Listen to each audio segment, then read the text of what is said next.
My name is David, and I'd like to welcome each and every one of you here today for Sunday service. I'm really shocked to see so many people here today because I just thought, well, it's California, and when it rains in California, it's almost like snowing someplace else. People don't usually venture out that much, but thank you so much for coming and joining in the circle today. And I see lots of faces that I recognize and some that haven't been here for a while, and it really fills my heart. The topic today is living in the present. And there's a quote that goes along with it that was put out with the topic. And it is from Thich Nhat Hanh. And probably most of you are familiar with Thich Nhat Hanh. He's a Vietnamese Buddhist monk who passed away sometime in the last couple of years. But he really dedicated his life to mindfulness and the promotion of conscious living, primarily through conscious breathing. And the quote is, "Every day we are engaged in a miracle.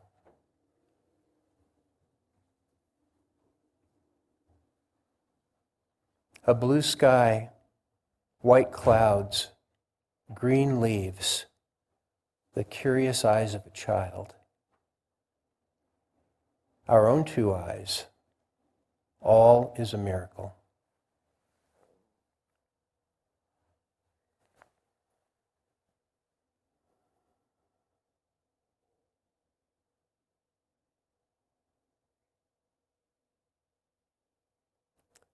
Thich Nhat Hanh is really drawing attention to the miracle of life that we have here in this dimension on this planet. And what a blessing it is to live on a garden planet that's floating in space, has all this wonderful water, it has air to breathe, incredible sunsets, just so many things to be aware of and to benefit from every day. But how many times do we go through the day without really being aware of these things? It's easy to do, very easy to do. As human beings, by nature, we do a lot of dwelling in the past. We think about things that have happened, sometimes maybe with regret, or sometimes maybe with pride. But we have a reality going that is really inside of our head a lot of times more than it is with what's going on around us. And then I know for myself, once I stop thinking about the past, it's very easy to skip right over the present and start thinking about the future. And we start thinking about what might happen next week, or what's going to happen when I get old, or whatever it might be. And so this teaching that Thich Nhat Hanh is talking about, of living in the present, it sounds kind of easy just in itself, but it can really be a challenge to bring our focus and our attention and our awareness to the very, very exact present moment where we are right now. And certain environments make it easier than others. Living out here on the ranch, we have a lot of opportunities to just stop wherever we are and take a look around and be overwhelmed with the beauty of Mother Earth, especially this time of year. And between storms, when the sun's shining, it's really beautiful with all the green and the water flowing from everywhere right now. There's just water flowing everywhere.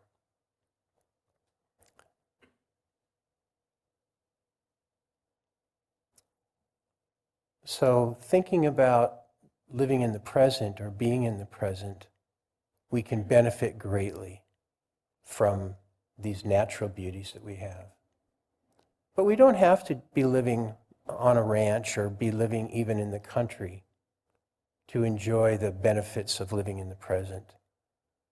Because Spirit, Divine Spirit, the Master of the universe, the Creator of all, whatever words anyone chooses to use, is with us everywhere all the time.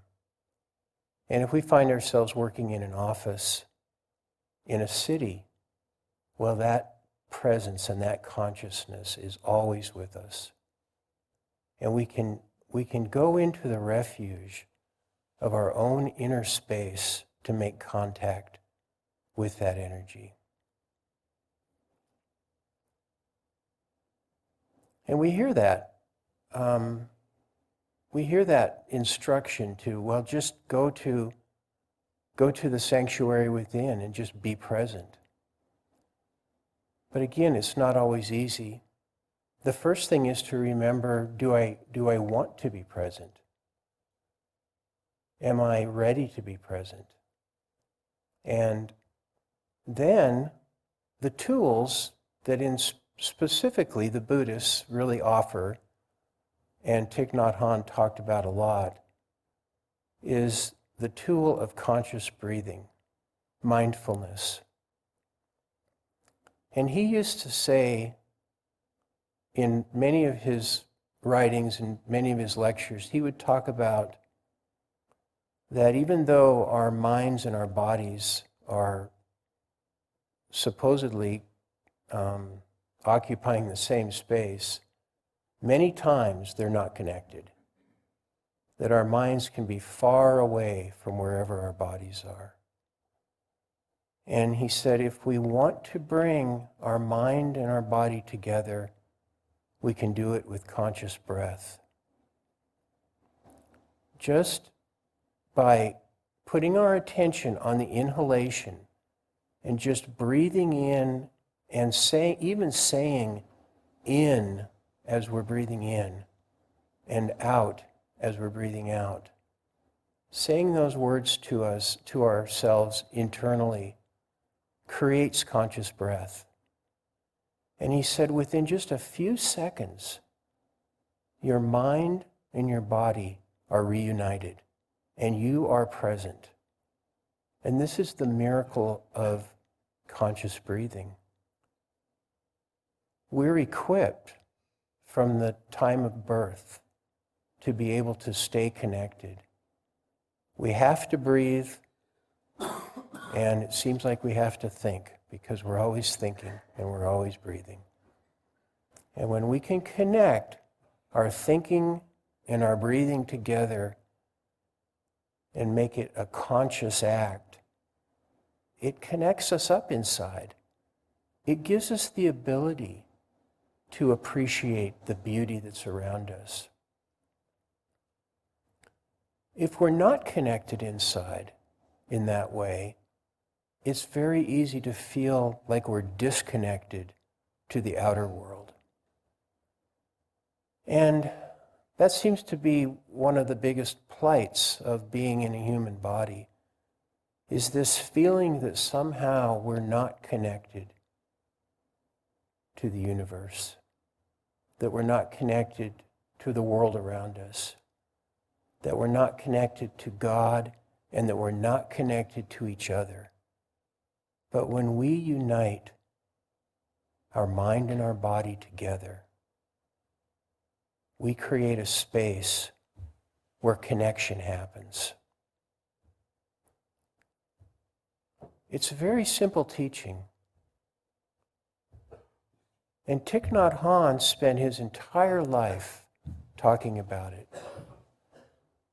and sharing this idea of connecting within ourselves, which helps create a connection that we feel that is always there with all of life.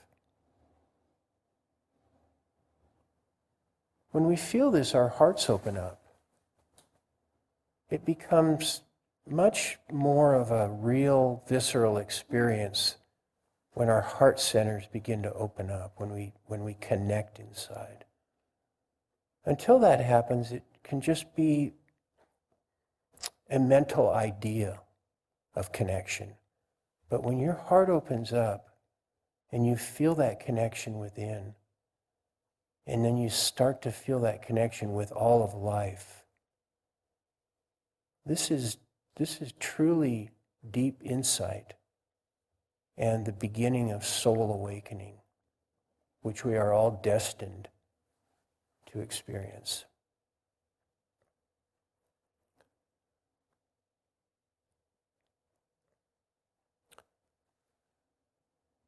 Thich Nhat Hanh taught that through mindfulness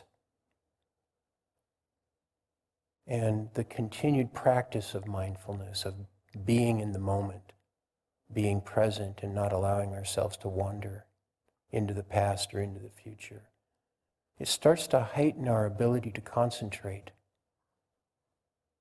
And as our concentration begins to heighten, we begin to have insight. And this insight is our destiny, to be awakened within and to experience the greater things that Divine Spirit has in store for us.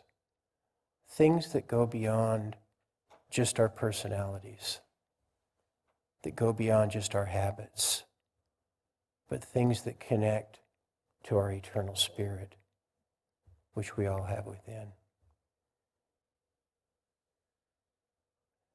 I was thinking about people in my life that I've known who seem to have a heightened sense of this kind of focus and concentration, and were able to really be in the moment when you are with them. I mean, we all probably know people like this, but we also know what it feels like to be with each other when we're not really present with each other. We can feel that from both sides. I know when I'm with somebody and I'm not really present, and I know that they can probably feel it as well. Seems like the way practicing with each other is a good way to practice with our being present with Divine Spirit when we go into our spiritual practices. But I was thinking about this doctor who my wife was using, her OB doctor, when my two children were born. And we were living in a small town in Arizona. And his name was Dr. Jocham. And he had been kind of like a country doctor there for decades. And when we first went to his office and we sat in the waiting room, the whole wall, all the walls were plastered with pictures of newborn babies. And I thought, well, this is really interesting. And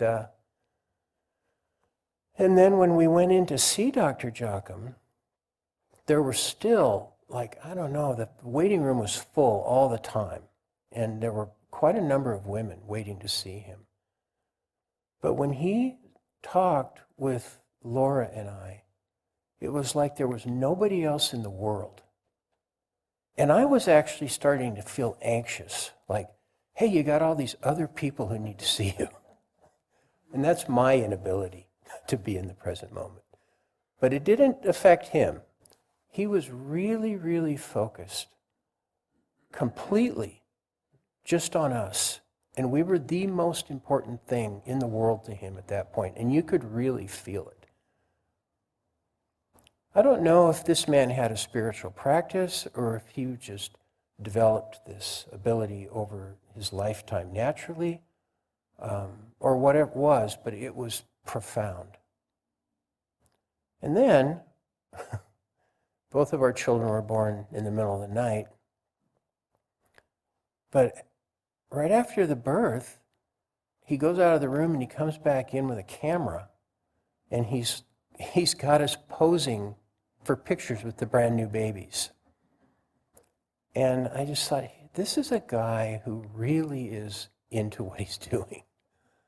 And everybody who has the opportunity to be his patient is benefiting so greatly by these acts of mindfulness. Is a word I can use for him. Probably not a word that he ever thought about, but he was definitely mindful and in the present moment.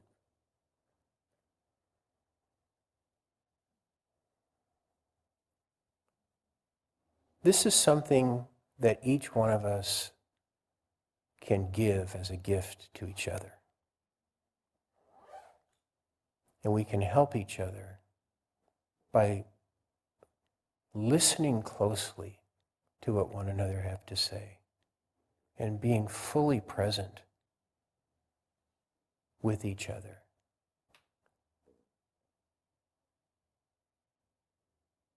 I know when this happens, for me, I really do feel my heart open, and I feel a deeper connection within myself, and I feel it with whoever I'm speaking with. And ultimately, it's something that I can carry into my spiritual practice.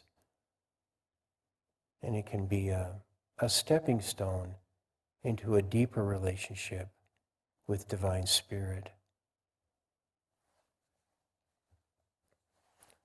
I would like to read one other thing before we go into our meditation. And this is from Paramahansa Yogananda, whom I imagine everyone here knows who Yogananda is. But he wrote the book Autobiography of a Yogi, which basically changed the trajectory of spirituality around the world, but specifically in the West, in America. His influence has been greater probably than any other person because of that book and all the other writings that he has put forth. And he, incidentally, was the teacher of the founder of Sunburst, Norm Paulson. Norm had the opportunity to live with Yogananda in the late 40s and early 50s in Mount Washington at his hermitage. So we have a great love and respect for Yogananda, who's up on the wall back here.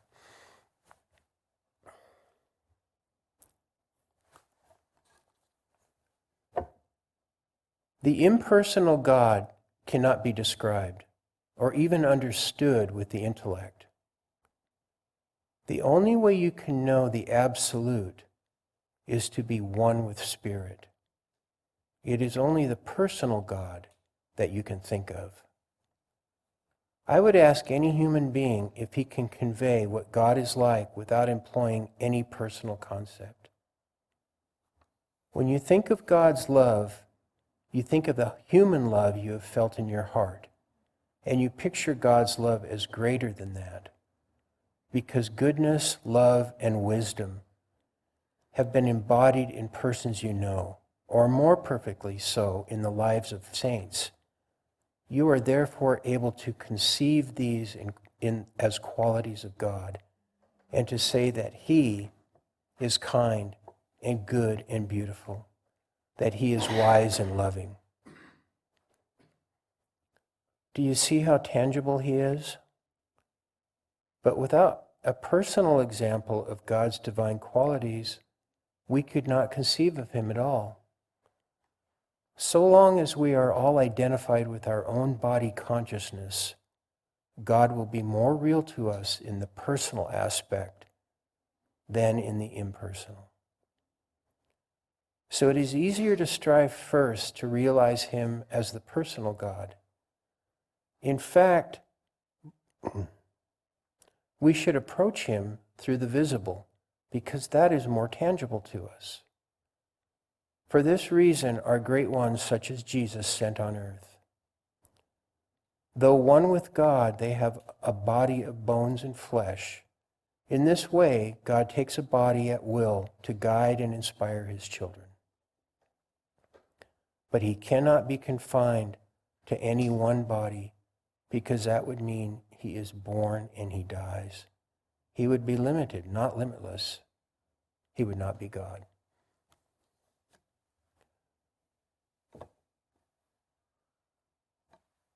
This reading just, when I read it, it just drove home even more for me how important our personal relationships are with one another.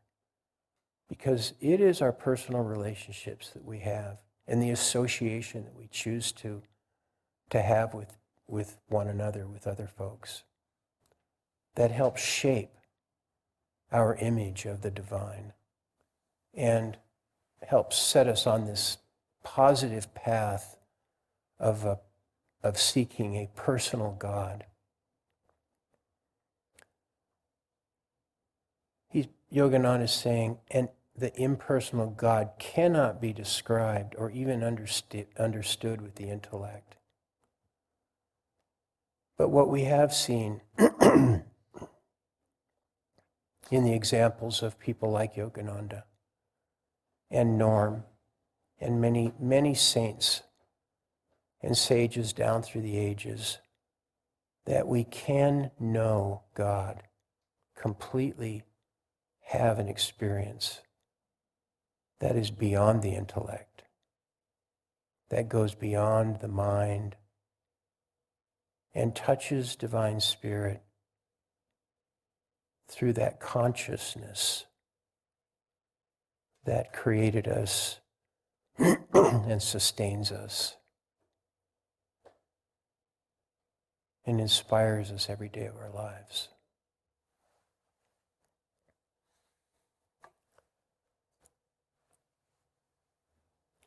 Let's take some time to sit together.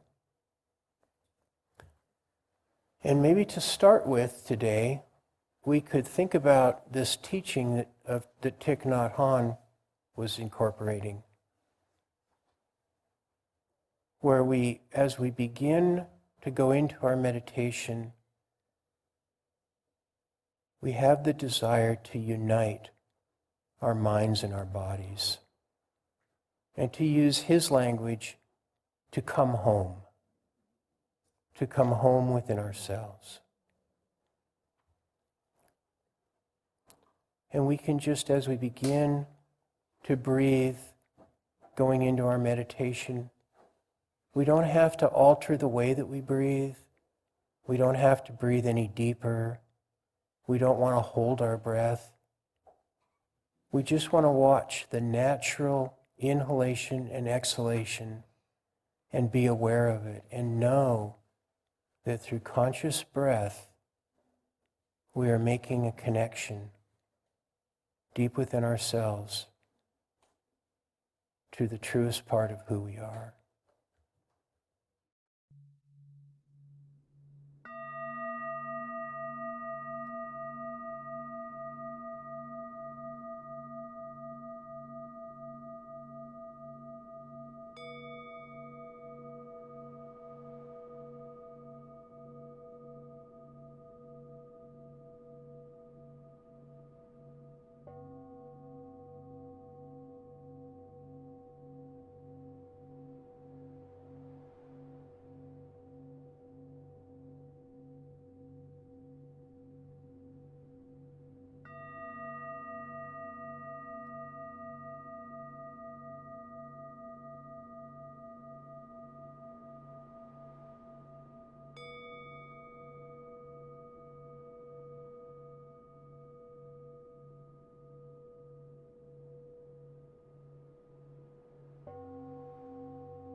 I'm going to share a few more thoughts before the service closes.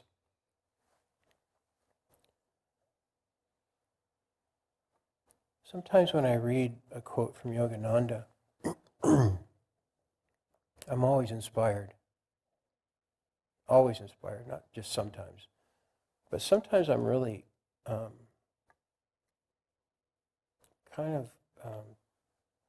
I wonder about the references that he uses so much for God. He talks a lot about God being he or him.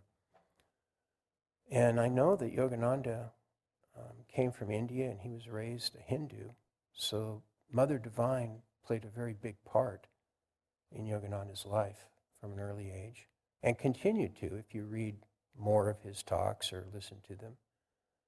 He mentions Mother Divine a lot, but for the first time in 50 years, when I was sitting here, it just occurred to me that maybe he used that pronoun so much because he was talking to people in the West.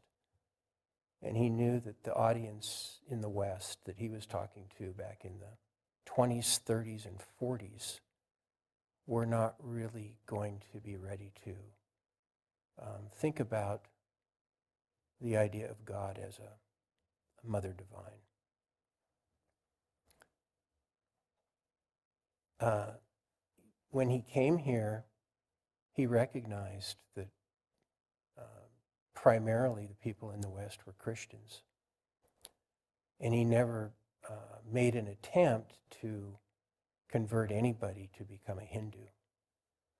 He said, if you practice meditation, it will deepen your ability to understand the teachings of Christ.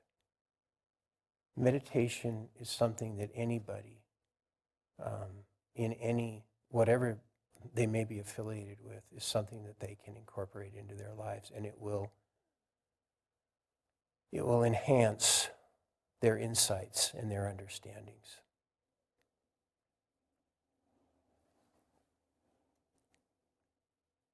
He was ahead of his time, but he was very timely at the same time. I was also thinking about this topic of being in the present. And I mentioned earlier that Norm had spent a few years at Mount Washington with Yogananda, living as a monk there with the other monks. And if you read Norm's autobiography, Life, Love, God, he talks in there about those years. And when he first got to Mount Washington, the first person that he really connected with was a man named Bernard, who was a fellow monk. And Bernard had been with Yogananda for a number of years. And Bernard gave Norm a tour of Mount Washington, and he gave him an introductory meditation technique to practice until he could receive Kriya. And he was really played a prominent role in Norm's life at Mount Washington. And that was back in the late 40s and early 50s. Well, Bernard came to live with us at Sunburst in the 1970s. And he was older than Norm. I don't know how much older, but he was older. Maybe 10 years older. And he was a really interesting guy. And he was really down to earth, really grounded, but he also had a lot of spiritual insight.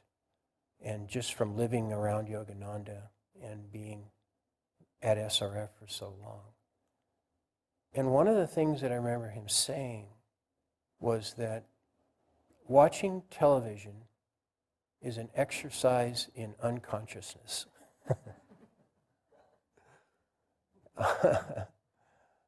It stuck with me. Unfortunately, I don't completely live by it, but it did stick with me, the saying. And it makes me wonder what Bernard or Yogananda or any of those guys from that generation would think these days with all of the cell phones and social media. And there's just so many opportunities to get distracted from the present moment. I was in a doctor's office in the waiting room recently, and every single person had their phone out, and they were doing something on it. It's just the new reality, and it's not going away. I'm not here to lament about it. It's just that we have to be aware of it. If we want to live a conscious life and we want to make an attempt to be in the present, if we're going to use our phones, maybe use them in a way that would help bring us to that place within where we want to be. There are apps that can be helpful in that way. Or just put it down for a while. That too.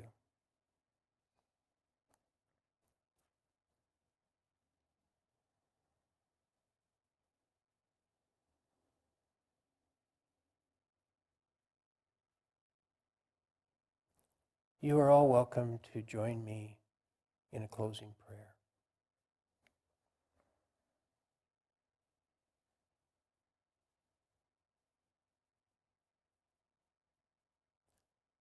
Divine Spirit, we hear your voice in the blowing wind, and we feel your refreshing energy in the rain upon our faces. And we see you looking back at us in the eyes of one another. Might we always be true friends to you as you have always been to us. Might our hearts open and our love grow. And might the knowledge of our minds be used in positive ways to help spread divine consciousness upon the earth. We love you. Amen.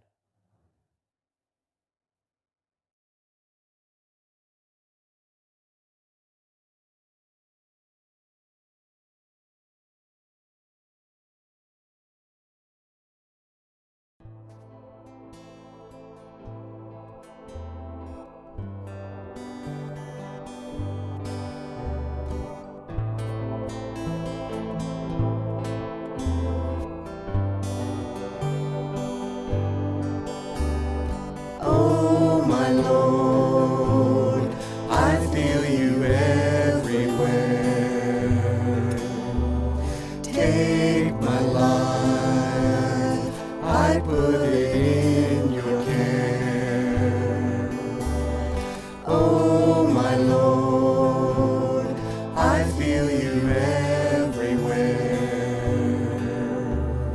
Take my life, I put it in your care. Lord, let me walk with you, talk with you, be with you, show you the love that I've always held for you. Lord, let me walk with you, talk with you, be with you, show you the love that I've always held for you. Lord, let me walk with you, talk with you, be with you, show you the love that I've always held for you.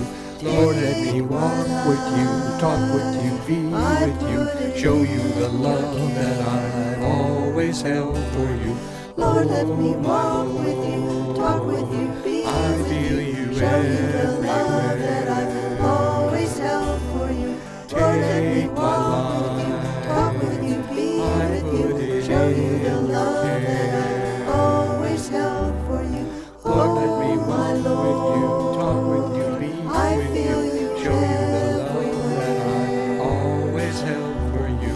Lord, let me Take walk my with you, talk with you, be life, I with you, put it show you the in love your that I've care. always held for you.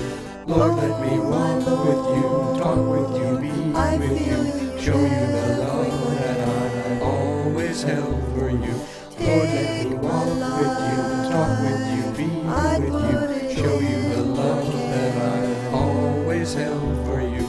Lord, let me walk with you, talk with you, be with you, show you the love that I've always held for you.